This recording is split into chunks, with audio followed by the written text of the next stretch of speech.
بسم اللہ الرحمن الرحیم۔ میں ہوں نصیر ستی پی پی ایم نیوز سے۔ تو آج بات کروں گا آرمی چیف کی تعیناتی پہ۔ تو میرے علم کے مطابق جو آرمی چیف متوقع جو آرمی چیف ہیں وہ طاق نمبروں میں سے ہو۔ اگر 5 کی لسٹ جاتی ہے تو اس میں سے پہلا، تیسرا اور 5واں فیوریٹ ہے، اور اگر 3 کی جاتی ہے تو پہلا اور تیسرا۔ تو سب سے پہلے میں بتاتا چلوں کہ یہ سینئرٹی لسٹ میں کون کون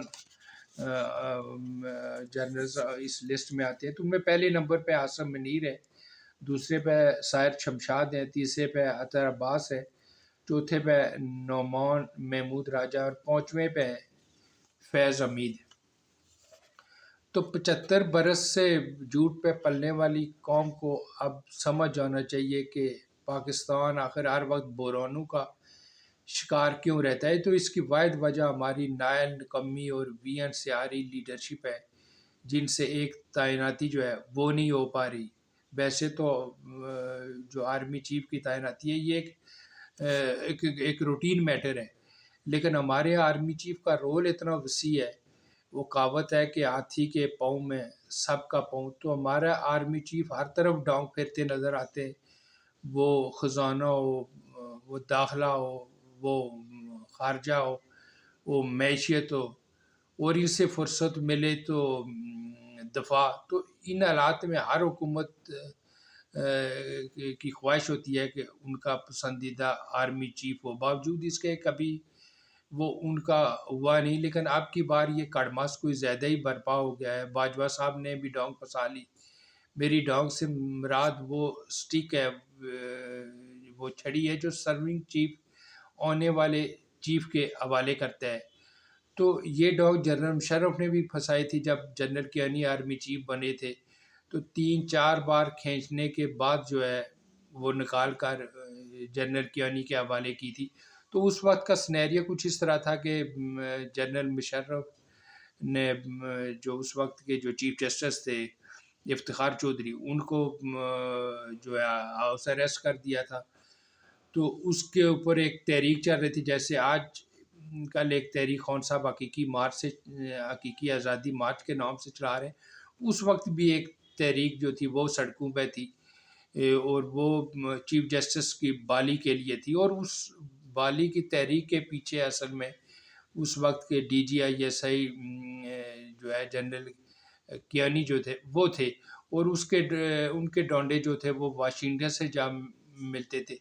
تو اس انٹرنیشنل اور جو لوکل جہاں کا جو پریشر روڈوں پہ تحریک کا پریشر تھا، اس کے نتیجے میں بالآخر جنرل مشرف کو وردی، جسے وہ چمڑی اب کہتے تھے، وہ چمڑی اتارنی پڑی۔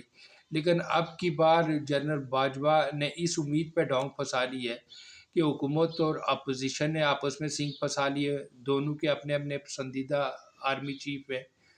اب جو میاں صاحبان ہیں وہ جنرل عاصم منیر کو لانے پہ بزید ہیں، جبکہ خان صاحب نمبر 5 پہ فیض حمید کو لانا چاہتے ہیں۔ یہی وجہ ہے خان صاحب سڑکوں پہ ہیں، نہ چاہتے ہوئے بھی، کیونکہ انہیں بھی ڈانگ دی گئی ہے کہ اگر تمہاری میں جائز اور ناجائز خواہشات پوری کرتا رہوں تو اب نکلو سڑکوں پہ رہ کر ایک ہیجانی کیفیت پیدا کرو، شاید اس کڑماس سے ہی میرا کوئی دریا لگ جائے، میرا ہی کوئی چانس بن جائے۔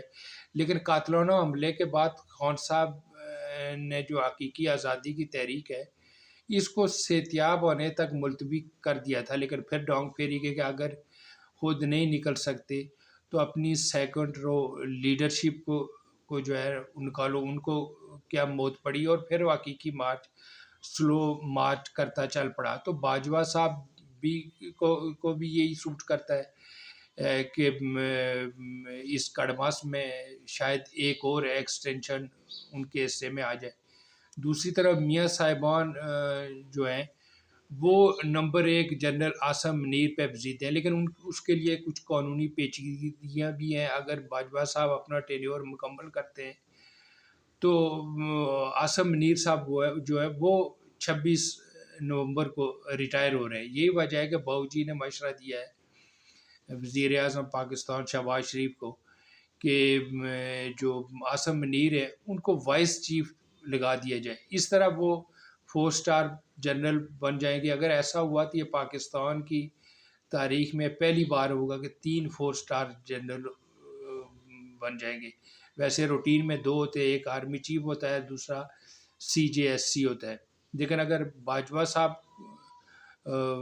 اگر عاصم منیر صاحب کو وائس چیف لگا دیا جاتا ہے تو پھر ہمارے 3 4 اسٹار جنرل بن جائیں گے، اور پھر 29 نومبر کو جب باجوہ صاحب کی ریٹائرمنٹ ہوگی تو انہیں آرمی چیف بنا دیا جائے گا۔ تو باؤ جی کے اس مشورے کے بعد وزیر اعظم پہ دباؤ کچھ اتنا بڑا کہ ان کی طبیعت خراب ہو گئی، اور انہوں نے اپنے لندن میں جو ہے نا اپنا سٹے بھی جو ہے نا وہ بھی بڑھا دیا۔ تو اس کڑماس میں میاں صاحبان اور عمران خان نے آپس میں سینگ پھنسا لیے۔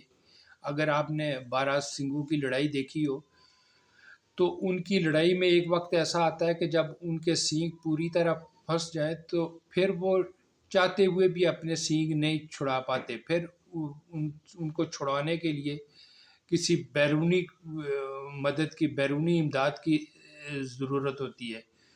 تو فیصلہ کیا یہ 2 یعنی کہ خان صاحب اور میاں صاحبان کریں گے؟ تو ایسا ہرگز نہیں ہے۔ اس وقت سیاست کے 3 بڑے پلیئر ہیں، جبکہ تیسرا پلیئر اس وقت کہیں دکھائی نہیں دیتا، نہ ہی میڈیا پہ ہے، نہ ہی وہ لڑائی میں شامل ہے، تو وہ ہے آصف زرداری، جو اس طاق میں بیٹھے کہ جب یہ مکمل سینگ پھنسا لیں گے اور پھر چاہتے ہوئے بھی نہیں چھڑا پائیں گے تو پھر وہ میدان میں آئے گا، اور سینگ چھڑانے کا راستہ نکالنے کے لیے نمبر 3 کی تجویز سامنے آئے گی، جس پر سب سے پہلے خان صاحب ہاں کریں گے، جس کے بعد میاں صاحبان کے لیے اور کوئی راستہ باقی نہیں رہ جائے گا، باوجود اس کے کہ نمبر 4 کے لیے میری ہمدردیاں بھی ہیں، وہ ہماری برادری سے بھی ہیں، لیکن علم کا تقاضا ہے، جو علم کہتا ہے کہ نمبر 3 فیورٹ ہیں، اور وہ ہیں اطہر عباس، اور وہی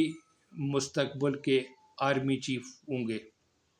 اگر یہ سچ ہوا تو سننے والوں کو بھی میرے علم سے وہ بھی استفادہ کر سکتے ہیں، اور وہ بھی بلا معاوضہ۔